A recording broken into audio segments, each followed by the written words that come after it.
कधी कधी ना आपण कर्जामध्ये इतके अडकून जातो की कसं बाहेर पडावं तेच कळत नाही आणि एक कर्ज सोडवण्यासाठी म्हणजे किंवा कमी करण्यासाठी दुसरं कर्ज घ्यायला लागतं, दुसऱ्यातनं बाहेर पडण्यासाठी तिसरं, किंवा अशा परिस्थिती येतात की कर्ज हे वाढत राहतं, कमी तर होण्याचं नावच घेत नाही.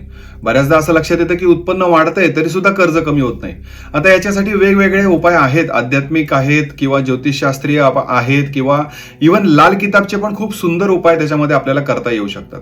आपले बाकीचे व्हिडिओ बघा, त्याच्यामध्ये बाकी उपाय पण तुम्हाला बघायला मिळतील. आणि अर्थात कष्ट केल्याशिवाय, प्रयत्न केल्याशिवाय तर आपण कर्जातनं बाहेर पडणार नाहीये, पण त्याला अध्यात्माची किंवा आपल्या ज्योतिषशास्त्राची जोड असेल तर खूप फायदा होऊ शकतो. लाल किताबमध्ये एकदम साधा सोपा उपाय सांगितलाय. तो असा आहे की सकाळी ज्यावेळेस कणिक मळली जाते ना गव्हाच्या पिठाची, त्यावेळेस त्याच्यात थोडी साखर मिक्स करायची, पेढ्याच्या आकाराचे 2-3 गोळे घ्यायचे आणि कुठलंही मोठं झाड आहे ना त्याच्या बुंद्याची लाल काळ्या मुंग्या असतात त्यांना ते टाकायचे. किती दिवस उपाय करायचा? रोज केला तरी चालेल. कर्ज कमी व्हायला खूप मदत होऊ शकते. शिरीष कुलकर्णी,